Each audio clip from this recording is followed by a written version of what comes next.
Well, good afternoon, everybody. Welcome to the MACC Policy Meeting, December 19, 2016 at the Fillmore Township Hall. We'll start our agenda off as usual with introductions, and to our right. Terry Hoffmeyer, Laketown Township. Ken DeWeer, Fillmore Township. Nancy DeVore, City of Holland. Joe Bauman, Ottawa County. Jim Story, Allen County. Vince Bush, Holland Township. Howard Bauman, Port Sheldon Township. John Kleinexel, Allegan County Road Commission. David Van Goodhoven, at-large member. Tom Bird, Ottawa Road Commission. Skip Keeter, Park Township. Todd Walters, Olive Township. Kevin Flagstra, City of Zealand. Steve Oltice, Executive Director of MACC. Carol Alston with that. Rob Vank, MACC. Jerome Bush, Fillmore Township. Okay, Pankaj Rajadhyaksha with the MACC, and I think we have a couple of ladies back there. Elisa Hookwater with that. And Kelly Gowder with that.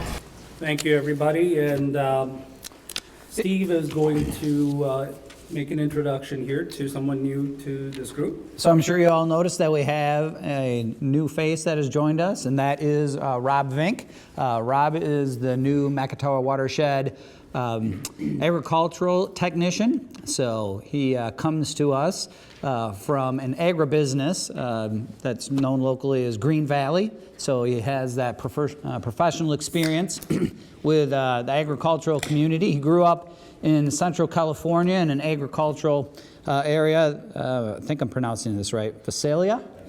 Visalia. All right. So grew up in an agricultural community.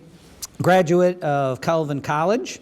And he and his wife and family live over in the Caledonia area. So we had a good response and a good pool of candidates for that position. And we really felt that Rob had the background and experience, the knowledge, and certainly the personality to be successful as the agricultural technician. As we all know, the success of improving the water quality in Lake Macatawa and its tributaries is very much going to be dependent on the agricultural community and their participation in implementing agricultural best management practices. And certainly the ag tech position is there to support our farmers as they do that. So Rob, welcome.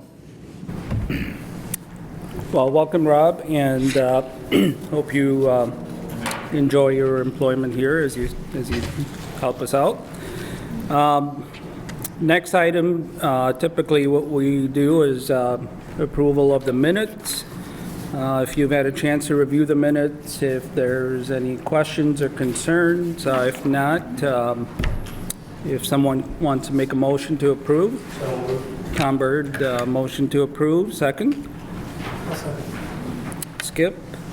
All in favor? Aye. Any opposed? Okay, public comments. I don't know if you have any members of the public here today. Doesn't look like it. So we'll move right into our budget amendment number 1. I believe Steve was going to cover that. That's right. Included in your agenda packet is the first amendment to the FY17 budget that's being proposed. Given the size of our budget, this is a fairly substantial one. If you had a chance to take a look at the cover memo that accompanied the amendment, you'll note here that we are bringing into the budget some new grants that have been received, and staff has been telling you about those over the course really of the last 3 or 4 months already. So those are being incorporated, as well as a couple carryover grants from the previous fiscal year. So if you had a chance to take a look at the amendment itself, those additions or carryover additions are noted there in lines 4 through 10. Some of them, as the cover memo indicates, the new funding was around $192,000, the carryover about $106,000. So the additional revenue coming from those grants is just a little under $300,000 at $298,000. And then if you look a little bit farther down the column that shows the changes to the budget, you'll see in lines 43 and 44 some revenue that's coming from outside entities that are either supporting one of those grants whether it be the downtown Holland traffic study or the Park Township transit study. There's another $45,000 in revenue that's coming as a result of that as well. So in total, between the grants and that outside matching support, we're looking at additional revenues of $343,000, which brings this amendment, revenue projection is to $1.133 million. On the expense side, that begins there at the bottom of the budget amendment, line 51, shows the addition of $82,500 in expenditures. That's going to be for consultant services as part of the Holland traffic study. Actually, that effort is going to be about $100,000, and a portion of those expenses for that effort had already been incorporated into the budget. So we actually expect that to be about $100,000 in and $100,000 out as a result of that. And there's also some contractual expenses anticipated with the Park Transit study as well. So that $111,000 you see under the revised total amount in line 51 is a combination of those two.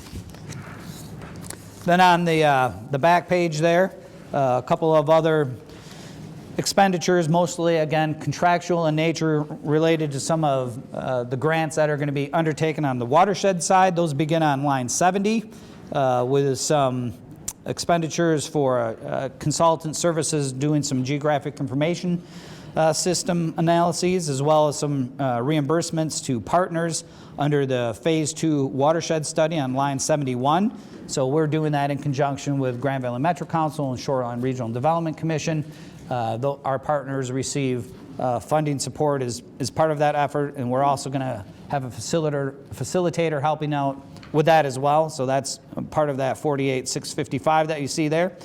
And then on line 72, you'll see that on the revenue side, we had a carryover grant for the Great Lakes Commission funding. This is, again, to make incentive payments to farmers that Rob is going to convince them to put in. And so there's $58,000 there in line item 72 for that as well. And then lastly, Punkage had mentioned last month that the MACC was the victim of a cyber attack, so I have a little better sense of now what the recovery and replacement of some of our server equipment is going to be for that, and that's contained in line 97 there. So those in total represent $222,855,000 in additional expenses, bringing the projected expenditures for the FY17 budget to $1,012,000. Any questions regarding those amendments? If not, a motion to adopt the budget amendment as proposed would be appreciated. Support. Terry, and supported by Kevin. All right, thank you. Need a vote on it. Oh, sorry, yeah. All in favor? Aye. Any opposed? Okay. Next up, we have some updates from the McIntyre Watershed Project, and I believe Kelly will be covering those with us.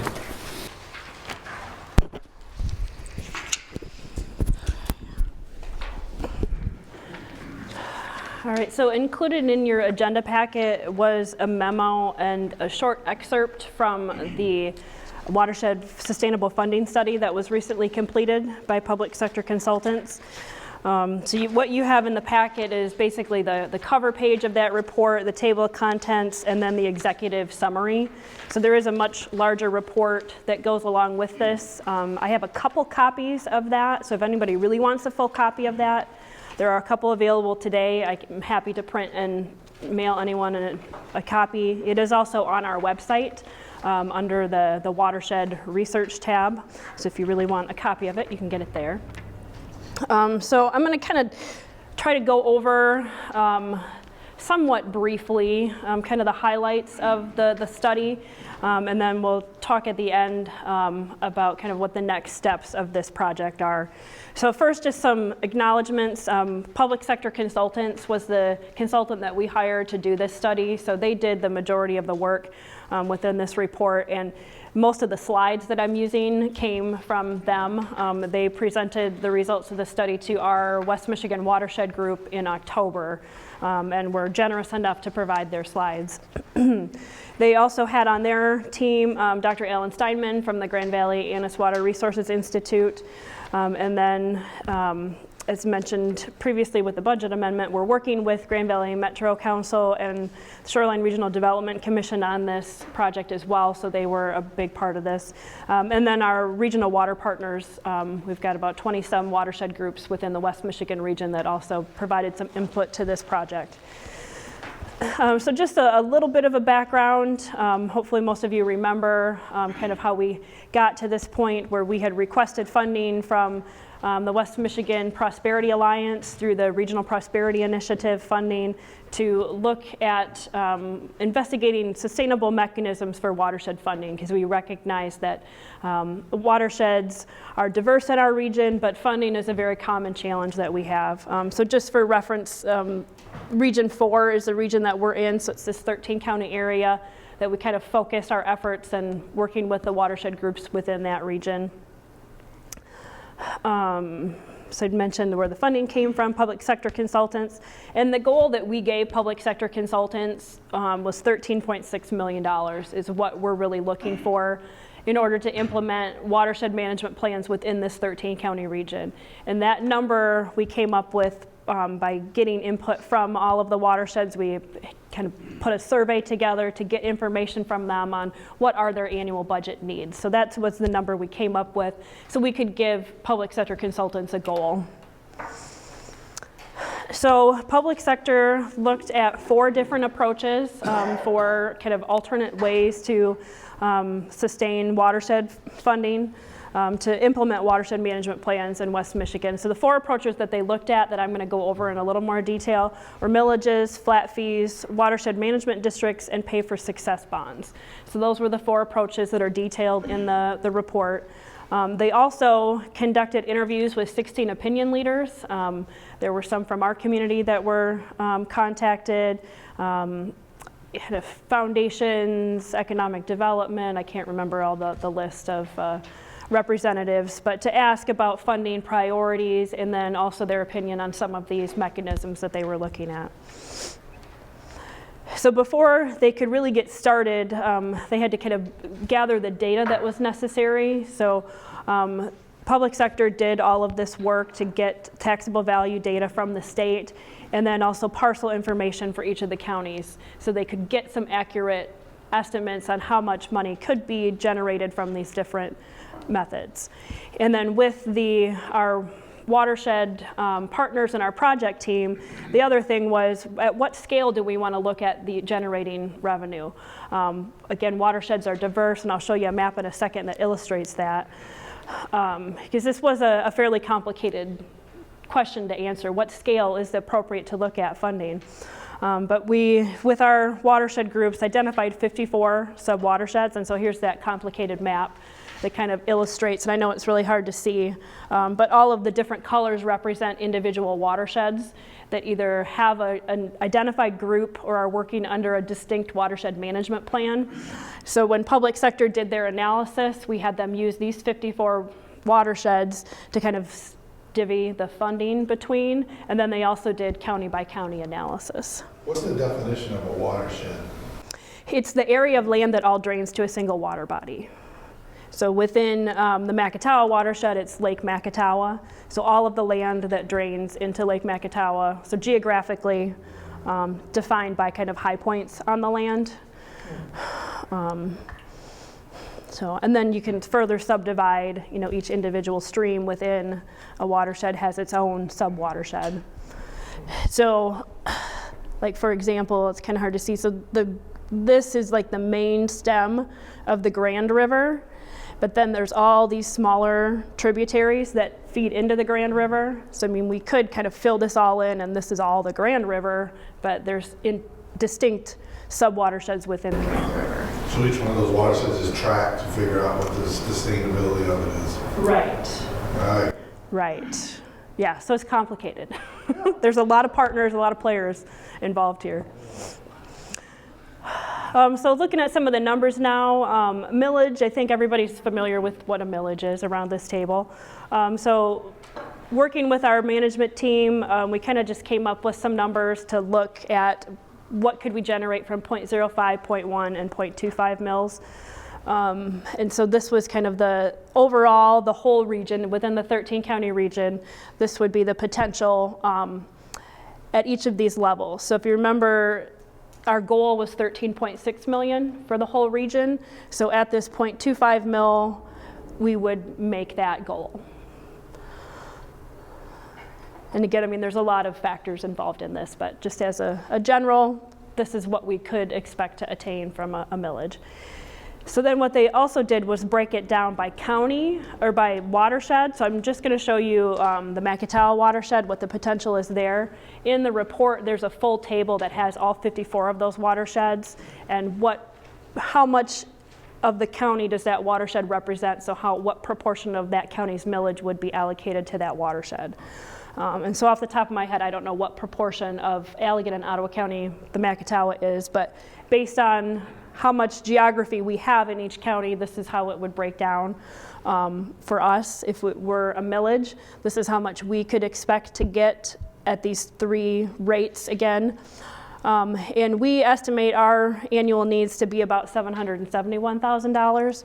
So even at this 0.25, we're not quite to that point where we really think we need to be to fully implement our watershed management plan, but certainly we would take what we could get and do good things with it. So next was the flat fee funding. So how this would differ from a millage is just a flat fee is assessed to every single parcel, regardless of size, regardless of property type or property or zoning classification. So this is an option in Michigan for recycling. Communities can choose to assess flat fees for recycling. So that would be one example of where it is already used. And so again, we kind of arbitrarily selected these rates of $10, $20, and $30 just to see what could potentially be generated. So again, we're looking for that $13.6 million. So at this middle rate, the 20, we would achieve that goal within the whole 13 county region. So then again, breaking it down for what the MACC watershed's share of this would be, at the highest value, that $30 per parcel per year, we would get closer to what our goal, our funding goal is. So it just kind of gives you some perspective of what difference between a millage and a flat fee might look like. So now the kind of the additional things with a flat fee is there are some other things we have to consider. It's not quite as simple as a millage. So there's these couple tests that a flat fee has to pass. First, the Headley Amendment requires that flat fee be approved by the voters.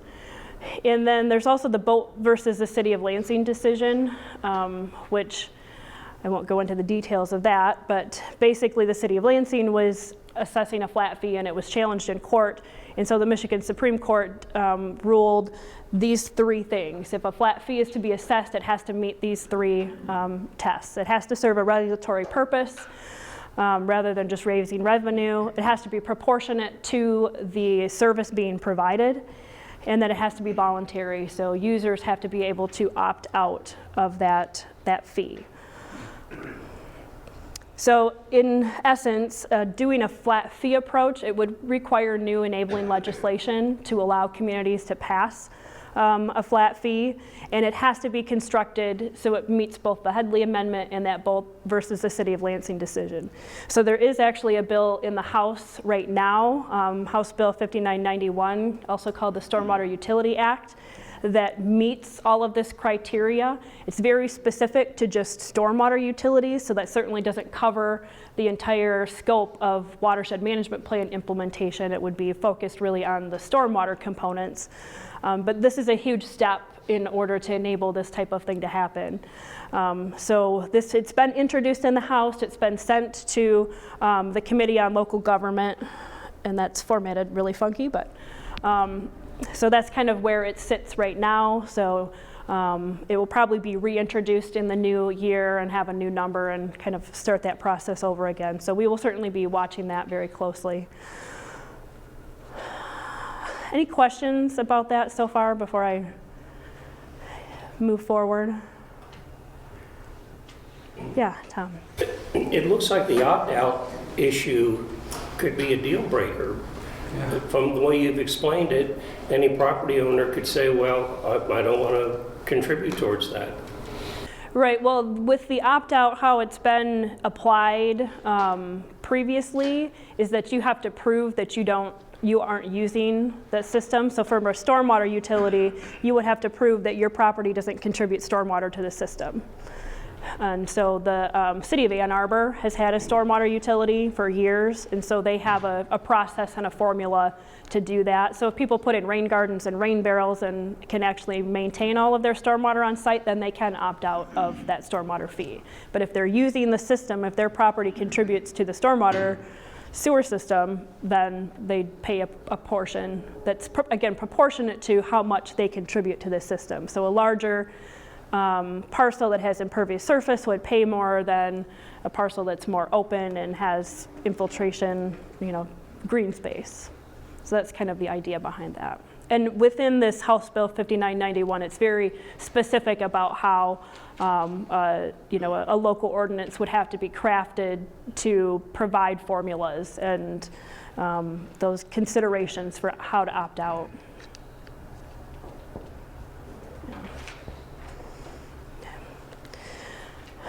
All right, so watershed management districts was the third mechanism that they looked at. So this approach is similar to a flat fee, but it recognizes that watersheds are diverse. So it's not a one-size-fits-all. It would be modified to the specific needs of that watershed. And so there is some legislation that's in existence that kind of gets at parts of this, but not anything that would enable it in its entirety. So a similar approach is used for lake management. If you can think of like a lake management board, that the Inland Lake Improvements Act allows a lake management board to form and to assess the lake owners to do lake improvements that would not allow anything to be done outside of the lake. And then county drainage districts are in place for under the Michigan Drain Code. So drain commissioners can assess landowners for maintenance of drains. So again, it's very restrictive on drain maintenance, not broader watershed management implementation. And then there's a couple other pieces of legislation, the Public Improvements Act, which I would assume most of you are familiar with, that would allow townships to assess for special purposes. Doesn't really get at what we need on a watershed scale because, as you all know, watersheds don't follow political boundaries. And then there's the Watershed Alliance Act that allows local units of government to come together and form a watershed alliance, and it provides a mechanism for those units of government to pay fees, but it does not allow them to assess the property owners within the watershed. So there are pieces of all of these legislations that would be really good to set up a watershed management district. But there isn't one piece of legislation that would allow this to happen in its entirety. So in order to set up watershed management districts, there would need to be new legislation that would kind of put all of the necessary pieces together to enable a watershed alliance to be formed, to develop that framework for how it would be governed, and then establish a mechanism for how to raise that revenue. So what public sector did in this, since it's not really it's not in place right now, they kind of put together a hypothetical situation of how this could be applied, looking very specific at a watershed. So they used Muskegon Lake because they had data readily available for Muskegon Lake. And they developed this hypothetical formula of how you might assess based on the watershed's impairment. So they used a base rate, and then essentially each property would be given credit for these different factors, for land use, soil type, management practice, the size of the property. And so with the idea being that whatever your particular watershed's concern is, you would give credit accordingly. So if you are more concerned about urban contributions of runoff, then maybe your open space and agricultural land would get more credit than urban land would get.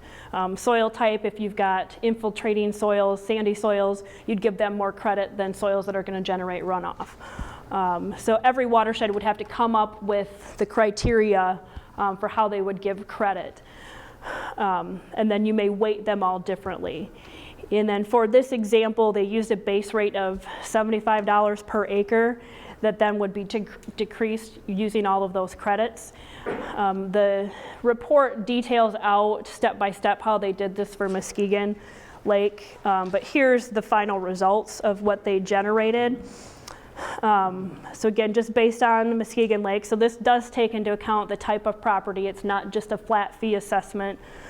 And then again, there's more to the formulas, but this was kind of the scale.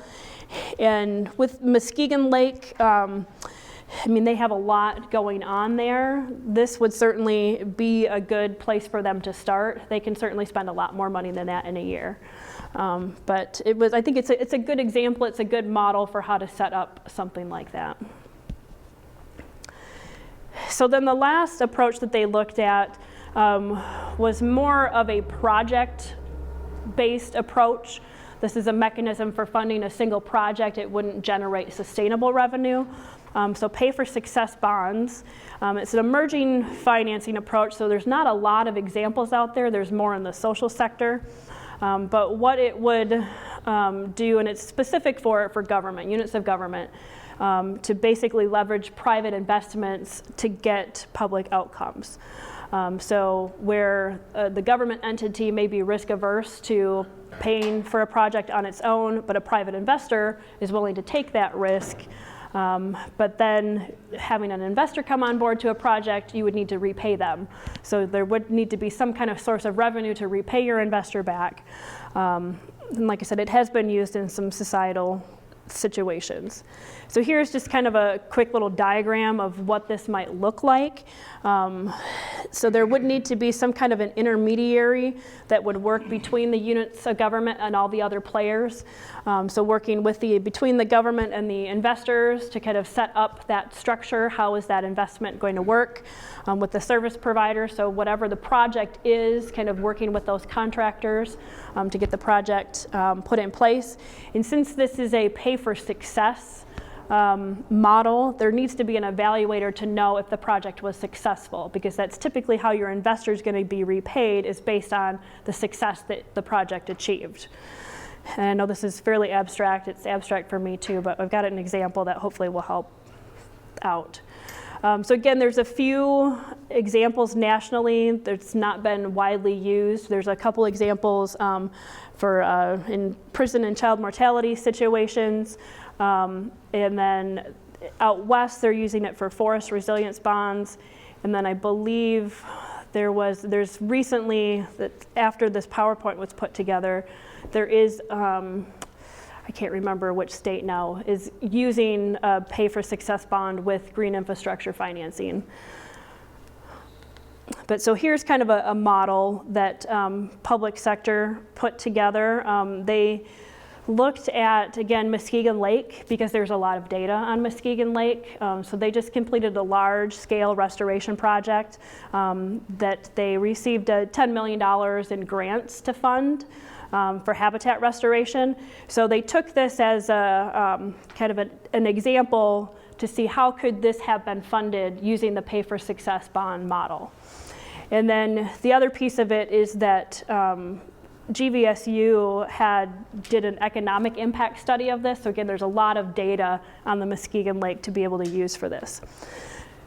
So here's kind of the inputs that they use for this pay for success model. They have the environmental outcomes as far as the success of the project, how much wetland and shoreline was restored, and then there's pollutant loads behind that you can also look at as your success model. And then they've got the economic outcomes. So this is part of that Grand Valley study where they're estimating these increased property values, property tax revenue, recreational spending. So quite a bit of increased revenue that could be a source of repayment for your investors. So here's what a pay for success funding scenario might look like if it were applied to this situation. So it was a $10 million investment, but maybe through working with investors, you negotiate a 10% return on the investment. So then it becomes an $11 million project. And where is that extra $1 million going to come from? we've said in the economic study, there's a potential to have increased property taxes $600,000 a year. So there would be your potential source to repay your investors. So does that all make sense? What's the collateral? Kind of an abstract. If you're an investor, what's the collateral? I don't know. I mean, you'd have to negotiate that in that process. And I think from what public sector said, a lot of what may be appropriate in this situation is more working with philanthropic community, where they necessarily don't expect a return on the investment. They're willing to take that risk without getting the return, but if they get the return, then that's just a bonus for them. But yeah, and I'll be quite honest, I don't really understand how bonding works, and so this is about all I know about it. So it's certainly something we need to look into further if we wanted to use this as a funding model. Another point that the consultant made as well regarding this funding methodology is that they thought that it might be most applicable to a situation where you're looking at a proof and concept type of an arrangement. So, you know, a vendor comes forward and says, hey, I've got a new inline treatment system for, stormwater that, can really clean up the water, and, before, local unit of government or another public agency is going to go out and buy 10 of them, they say, okay, let's purchase one of these, put it through this an evaluation process, and then if it makes sense, the investors get paid, and then, the public entity says, yeah, these things work. Now we're comfortable going forth and making an investment. So I think another element of that is that this might be most suitable for, testing out a proof and concept kind of an arrangement. All right, so then to just kind of wrap up here, our next steps. So we have secured additional funding from the West Michigan Prosperity Alliance through the Regional Prosperity Initiative for kind of the next phase of the project. So what we're intending to do for the next phase is to continue to engage with our stakeholders within the region, all of our watershed groups, but to work on a sub-regional scale, and I'll show you that map again in a minute. We are proposing to work with a facilitator to kind of train our staff and with the Met Council and Shoreline so that we can facilitate these meetings. We don't have to have that facilitator come every time, but they can work with us to kind of develop a process for basically talking through all of these approaches and looking at the feasibility of implementing them at our different sub-regional levels. Because ideally, at the end of this second phase, which we hope to do within a year, is to have some strategies ready to start to implement. So we need to have more conversation to see what do we really want to go after. Do we want to try a millage? Do we want to support this legislation that would enable us to do flat fees? Do we want to go after this watershed assessment model? And we need to kind of figure out where we want to go before we know what the next steps are, because some of these involve new legislation.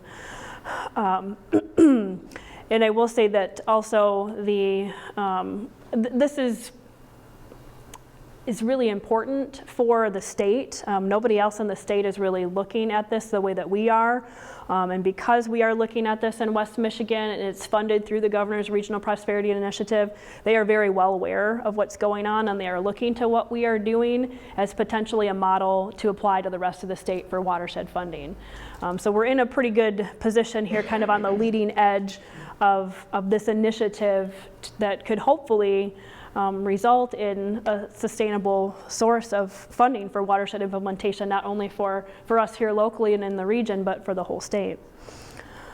So I'll just show you this map again real quick. And it may be kind of hard to see here, but I drew in these red lines that kind of divide our region. So kind of this northern Muskegon region, West Michigan Shoreline Regional Development Commission will work within that region with those watershed groups on this next phase. And then this middle region here, which is all the lower Grand, the Grand Valley Met Council will work with those watersheds on this phase too. So then that just kind of leaves us with this little bit down here. So we've got us, the Kalamazoo River, and then the Black River in South Allegan County. So we're kind of got the good end of this deal. We have a smaller group to work with. So that's how we're going to kind of move forward with these conversations, is on that smaller scale. So we'll have fewer partners in the room instead of having 20-some watershed partners. But we'll still collaborate with GVMC and Shoreline so that at the end we have kind of a cohesive strategy to move forward. So with that, any more questions? Yeah, Nancy. So for Muskegon Lake, they access 10 million of federal funding. How can one do that? Well, it's highly competitive, first of all. I mean, the MACC has been successful at securing federal funding through grants. It certainly is an option. It's not sustainable. I mean, it's good for kind of a one-time project.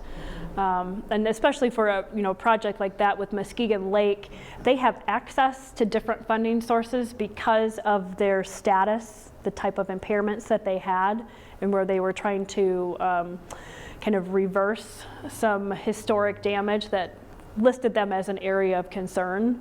So that opens up more funding options than we have funding or options to apply for. And so I guess the watersheds that are in worse status, have more impairments, have opportunities to apply for more funding than watersheds that are less impaired or have lower priority impairments that aren't affecting human health.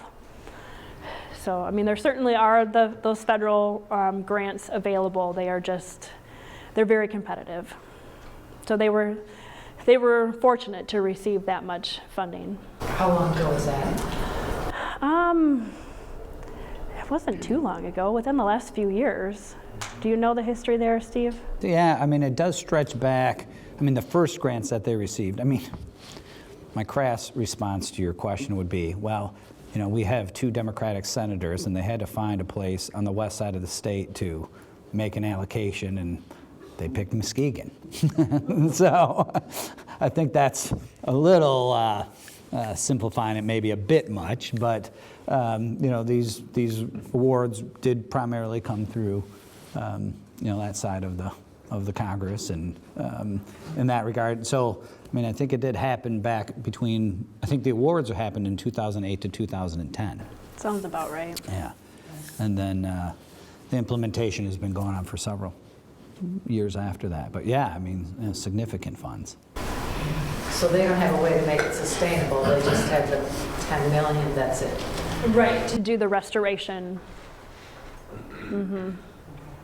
Yeah, I mean, they certainly have active watershed groups that are fundraising to continue doing maintenance on all of the restoration work.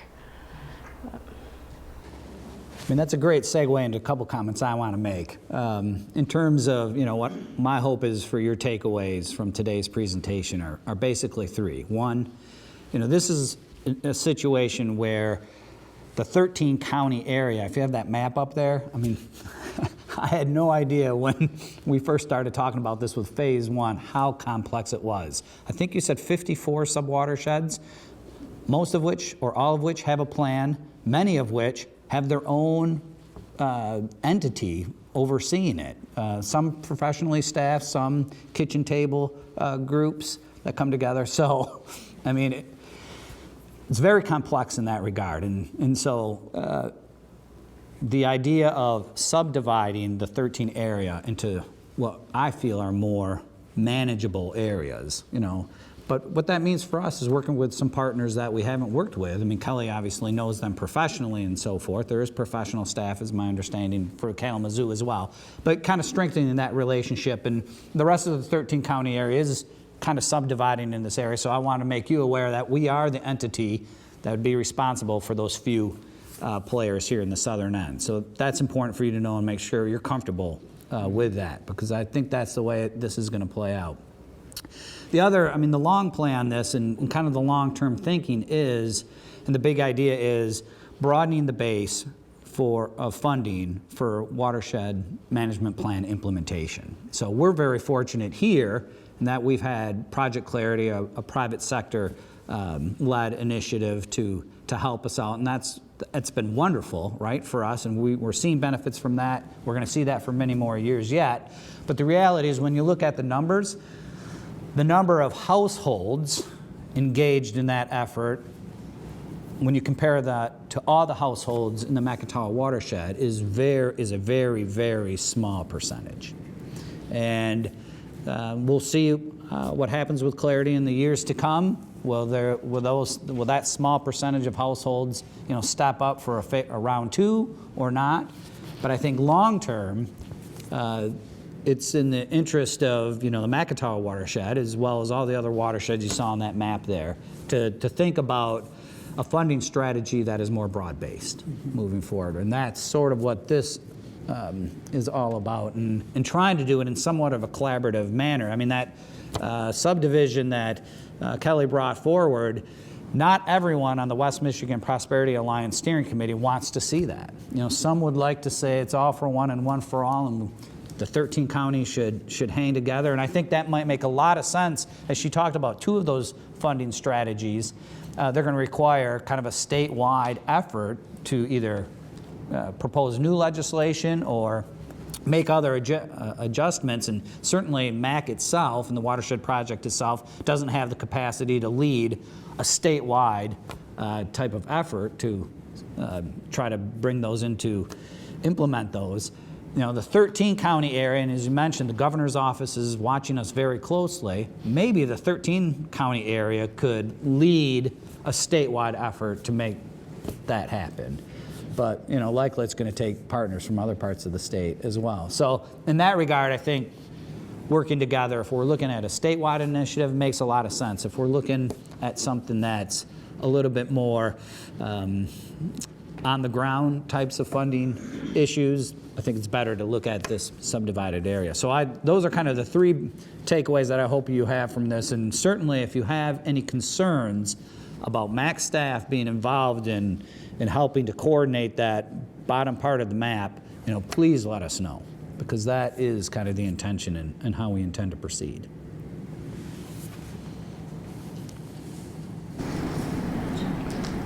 Best case scenario, what kind of a time frame before things really start hopefully gelling together?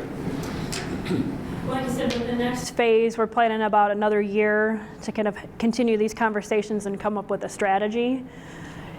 So then at that point, it depends on where we want to go. I mean, if we want to try for a millage, then, And who's it going may to be another. eventually make those decisions? Right.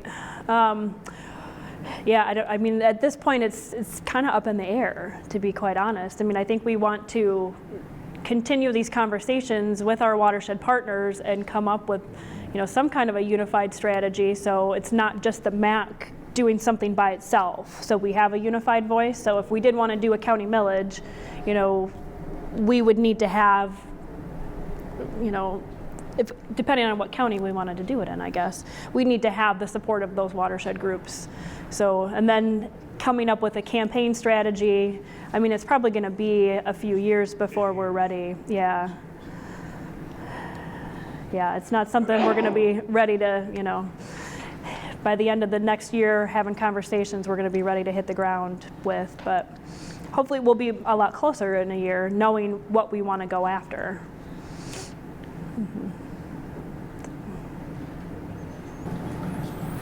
Okay. Well, thank you for all your work, Kelly, and I think you're still on for the second section of the watershed project. Yep, just a little more quick updates. We had our watershed annual meeting last week. So at your place settings, you do have our 2016 annual report that kind of summarizes most of the work that we've done over the past year. And then at the annual meeting last week, we had student presentations from Hope College and Grand Valley, and then an update from Project Clarity and the Annis Water Resources Institute on their monitoring of the lake in the tributaries. So we will get all of those PowerPoints online here soon, and then the City of Holland also recorded the meeting, so as soon as we get those recordings, we'll put those online, so if you weren't able to attend the meeting, you can still enjoy those presentations. And then we did name our Stakeholder of the Year award at the meeting as well, and that was presented to the Annis Water Resources Institute at Grand Valley State University. So pictured here were a few of their staff that were there. Actually, Maggie and Emily gave presentations, so they kind of did double duty in giving presentations and accepting the award. But we felt that this year they were very deserving. They've been working with us for many years, but we had students doing research. They participated in Water Festival. They're doing the monitoring. They help us out with Project Clarity. They've been working with us on the funding study and other aspects of projects we've done too. So we felt it was time to recognize them for their efforts this year.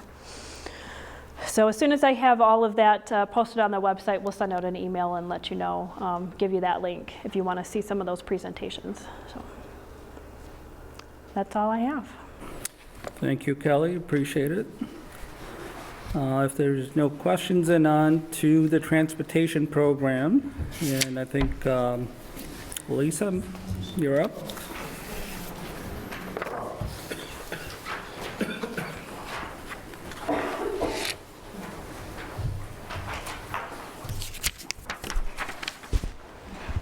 Good afternoon, everyone.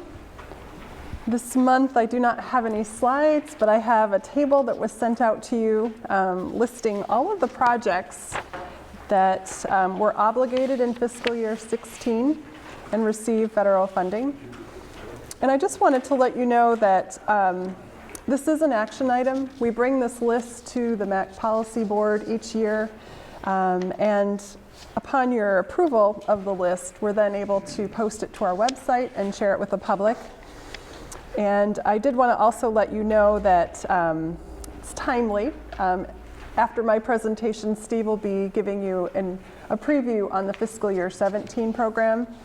And that is typically projects that are in our 4-year TIP. And then by the end of the fiscal year, what staff does is we go through all the bid lettings to see what the final projects were. We review the projects with our local road agencies, and if there's a schedule change or major change to the project will either remain on the table or be, changed slightly. So what you see here are 24 projects, and $33 million were received of federal funds. This is everything from transit, road, bridge. You see many projects from MDOT due to the US 31 project.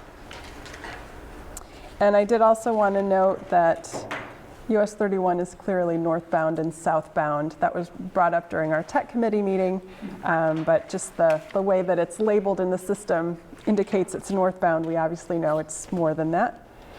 But the total project costs $42 million. And just wanted to know if there were any questions about the list or any individual projects. Okay. I have one question about US 31. Was part of that project retiming of the lights once the project was complete? Because it seems to me that the lights are not timed properly. Okay, I do believe that signalization was part of the contract. I can pass that along to MDOT, but I know that they were especially concerned early on the project about timing for the pedestrian phase, and that was certainly something that carried through. So yeah, if you have any specific concerns, we can talk about that, and I can pass that along to MDOT, certainly. Yeah, and you can tell from the project listing that there are a lot of different pieces of the US 31 project, which included the bridge work as well. So, any questions? So last month, we talked about how much we usually take in from outside funding, and wasn't it like 22 or 24 million, and this is 42? Right, yeah. So a typical program usually is in the 15 to 20 million range. Yeah. So yeah, this is by far the largest single-year program the MACC has ever had. Oh yeah. I really felt bad last time because I didn't say anything, but I mean, right between Thanksgiving and Christmas, and like $42 million, that is amazing and huge. And I just want to say thank you. That's a lot of work, double the usual amount of handling of everything, and that's a massive ribbon through all of our lives that, you know, most people complain about, but now it's like really nice and shiny and everybody's driving kind of happily despite the ice. And if it weren't for you and all your hard work, we wouldn't have that foresight and the grit to really go through the whole process. So thank you very much. Thank you. Appreciate that. We certainly want to thank all the agencies that worked through the design phase and getting the projects implemented. So I know that that's something that Steve often will say early in the season, get your projects obligated, because the end of the fiscal year, funds run out, you know, we want to make sure we're positioned in a good place. And thankfully this year that did happen, so. Looks like we need a motion to approve the fiscal year-end 2006 obligated project list as presented and authorize staff to release to the public. If I can get a motion, Tom? Nancy? All in favor? Aye. Any opposed? Okay, Steve, I think you're up next with the program overview for the next year. Yes, just very briefly, we certainly hope for the same success in implementing the 17 program as we had with the 16 program, and included in the agenda packet is the listing of projects that we currently have in the FY17 program. It's a little over $10 million in investment right now. If you had a chance to read the cover memo that accompanied the table, you'll note in there history will suggest as we move along projects as they get bid, and there's bid savings hopefully and so forth, you know, additions are made to it. That's typically what happens over the course of implementing projects in a fiscal year, and we hope that that is certainly the case again. In fact, I know of one that's already starting to perk on a state trunk line, so we'll see if that gets added here shortly. But as it stands right now, these projects that are listed there, it's kind of interesting on the local side. We're next to Laketon Township, but the first project in the listing here is an unusual one. This is the project that's going to be a break-in access to allow the Nebraska Fire Department access to US 31 and 196, the segment that they're responsible for covering. This comes about after a lot of perseverance on the part of township officials to make that happen. So that's kind of an unusual one that's in the mix this year, receiving $300,000. Then we have a couple of others that are already done. In fact, the largest chunk of the Surface Transportation Program funding that we're receiving in FY17 has already been constructed. The majority of that, $750,000 on Ottawa Beach Road from 144th to 160th, was done back in 2014. So that's what we call an advanced construct project. It was constructed in advance of their receiving the federal funding, so they're converting that. I'm sure the Road Commission has already submitted the paperwork to get that $750,000 back. Likewise, the next one in the list are 136th Avenue, that reconstruction and widening of 136 from Riley to Quincy, received $993,000 in fiscal year 16. It received an additional $81,000 to round that project out in this current fiscal year as well. And again, that's something that was is now being converted. So those are the two road projects that have already received funding. We talked about the break-in access project. That's actually going to be a facility, it's my understanding, owned and operated by the township. It's not going to become part of the Allegan County Road Commission system. There is one other road project that's occurring in the city of Zeeland. It's the last project on the back page there on Riley, a mile within the area of the city where their industrial park is, receiving $186,000. Non-motorized has a pretty large presence in the program as it sits right now. Fifth line down, Park Township, 160th Avenue, a 2-mile segment of pathways to be constructed, receiving $400,000 in congestion mitigation air quality funds for that effort. It sounds like they're shooting for an early, either April, May bid letting on that one. And then second to the last project on the back page, this construction of a non-motorized pathway as well as a bridge connecting Windmill Island to Holland Township. Looks like they're working with a property owner on the north side of the river, Boar's Head, to get some easements in place so they have a landing spot for that to happen. But the intent is to get that one going. There's no MACC allocated funding in that project, but there was a substantial transportation enhancement program grant. That's the $824,000 that you see there. So looking forward to the implementation of that as well. Of course, MDOT has been, made a huge investment in the MACC area in 16, so their program's pretty light, at least at this point. They are going to put in that indirect left turn on US 31 at Bingham, so that's noted there. And also some preliminary engineering work on the improvements they plan on making at 112th and BL 196, so a small amount of about $45,000 in federal funding for that project as well. And then certainly MACC comes in again with both their operating assistance, and just always important to point out the local component of that. You see that $4.3 million for operating assistance. 1.5 of that comes from local sources to make that happen, as well as substantial federal and state support as well, and then several other smaller MACC projects as well.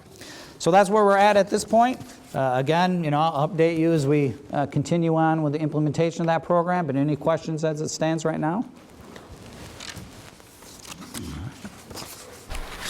Okay. Do you need any motion to do anything with that at this point? Not at this point. Okay.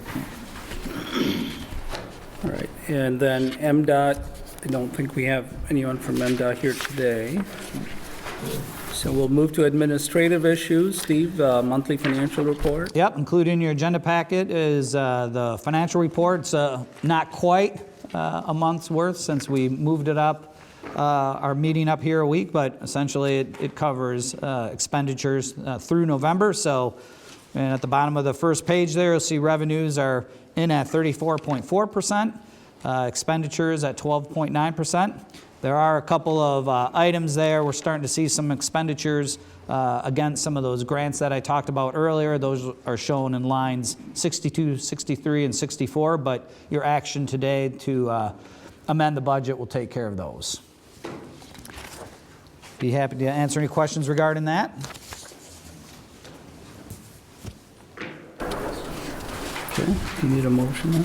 Nope, not on that one. And then you'll notice the agenda stated that the meeting summary of the last executive committee meeting would be distributed at the meeting, so you should find that at your place setting. The meeting took place on Friday, so it was after the agenda packet was sent out, but be happy to answer any questions you might have regarding that. It was a pretty full agenda, but tried to summarize it as succinctly as possible in this report, but happy to answer any questions regarding that. Okay, if none, then we will move on to the next item, members' comments. Ken, thank you for hosting us. If you want to bring us up to speed on some of the things happening in your township.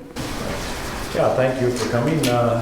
I was looking back in my notes, and the last time we met in Fillmore Township was at the Outdoor Discovery Center. And it was, I believe it was the last meeting that Bill chaired. And his greeting that day was stuck in my mind. He said, as we sit amongst the animals here. He was referring to us or to... You can take that any way you want. As we sit amongst the animals here in beautiful Fillmore Township. That was Bill's greeting that day, and certainly is our greeting today also. And it's not only that, but I think throughout our communities we have lost members that at this time of the year there's an empty spot at the table, and their memories certainly aren't absent from us, but it's a time to remember those that have gone and appreciate them also. Bill was, that was his last meeting with us. Okay. As far as Fillmore Township here, yeah, you are in the most rural township of our MACC. We welcome Rob. Be a plus to our community, especially.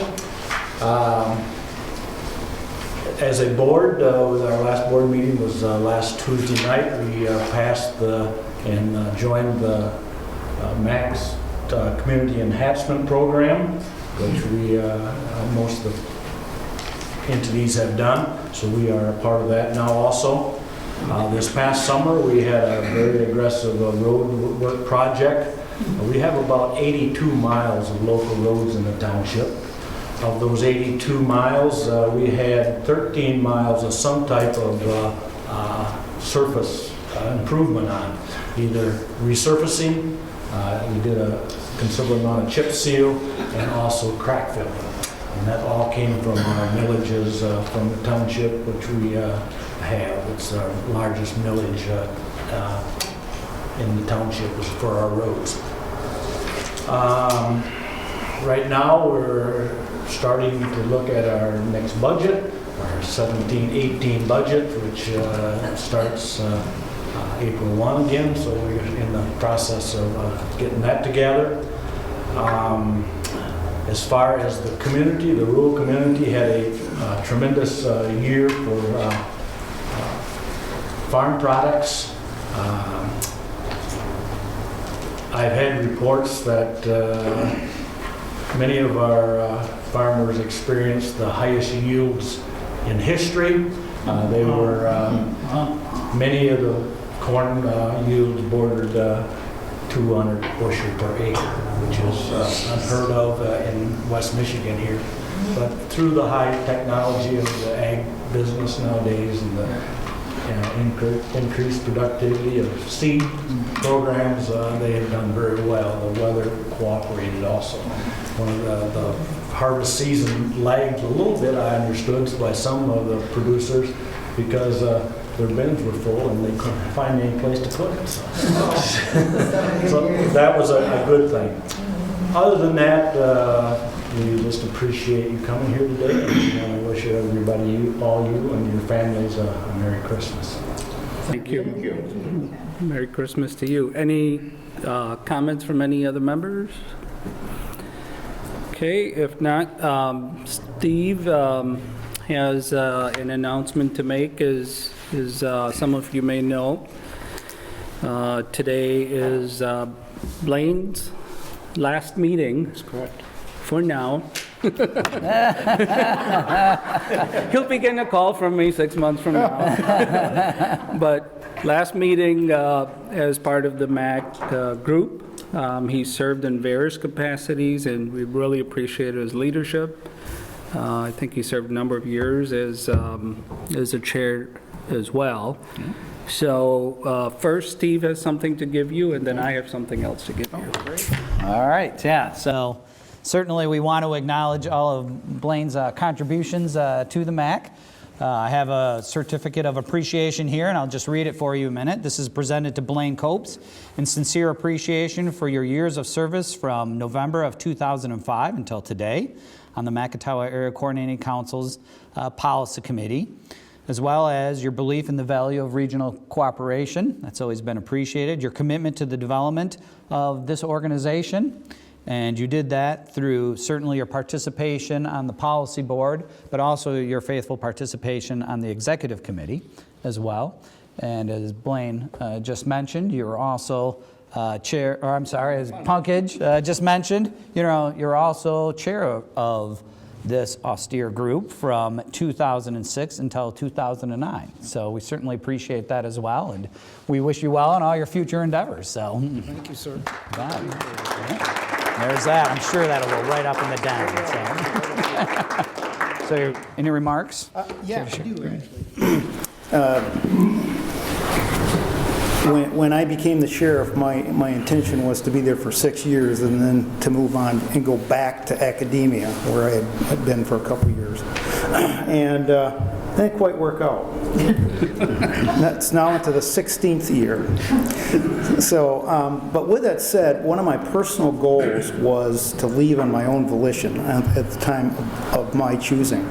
And the reason I said that is because in Allegan County, they haven't had a sheriff that has left on his own since 1954. And that was Louis Johnson, who left to become, I think it was a magistrate at that time, or justice of the peace, I guess it was. After that, they either were defeated or they died in office. So I just, You didn't want either one of them. right, I decided I did not want to do either one of those. But so we'll be making history with that at the end of this year, but also we had the first undersheriff ever in the history of Allegan County actually retire from the position of undersheriff, and that was Jim Hall last year. So we've got a couple firsts there. But with that said, I'm not going far. I mean, in January 3, I started as the executive director of the Michigan Sheriff's Association in Lansing. So the big issue there is the commute, and I have no intention of moving from this fine community. So I might have to find a... You've got about 12 days to go before you get that goal. Yeah, I know. My wife has reminded me. Be careful of turkey bones. Yes. So with that, what I wanted to end with is last week at the new Sheriff's Institute in Lansing, which there's 33 new sheriffs this year, which is unprecedented. We never had that many before. It was one of the reporters, Joe LaFergie, came to the Institute, and he asked me, he says, I've been looking into this. He says, there's 3 of the past chairmen, or 3 of the past executive directors of the Michigan Sheriff's Association have come from West Michigan. It was Bud Greisen, it was Terry Jungle, who's there now and is leaving, and then myself. He says, why is that? I says, because in West Michigan we have a sense of collaboration. And this group is a fine example of that when community members work together, great things can happen. One thing, I'm going to leave you with a challenge, is get your name out there, get your message out there, because I went home and I told my wife, I says, this is my last message of the MACC. She says to me, well, what do they do anyways? And I've been here for 12 or 11 years. So what I'm saying is you are doing great things here. Yeah. And you have great things in the future, but get your message out there. Yeah. Sing that song, put your thumbprint on it, and it's been good being part of this. Again, I leave a staff of around 140 full-time and around 60 part-time for a staff of 6 and 1 full-time lobbyist. So again, thank you for letting me serve, and it's been great. Okay, great.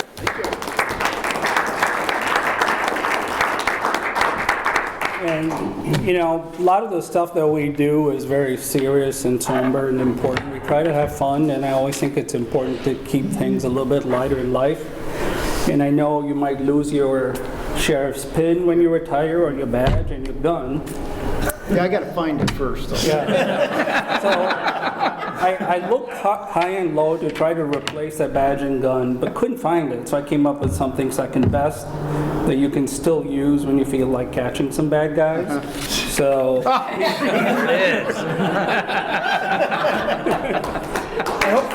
they work. They work. I mean, I haven't tried them, but they work. Thank you so much. I appreciate that. Use them They in do any have capacity. They do have a key. That's They a have a great key. thing. It's for 8 years old and above. So. That's pushing it, I'll tell you. Thank you again. You'll be driving a lot, maybe you'll catch some road rage, guys. All right. Well, with that, I would like to wish all of you a Merry Christmas, just as Ken did, with your families, and hopefully you are able to spend some quality time with what's really important. And if there's nothing else, we'll look for a motion to adjourn the meeting. Skip, second. Okay, all in favor? Aye. Okay, we are adjourned. Have a Merry Christmas. Merry Christmas.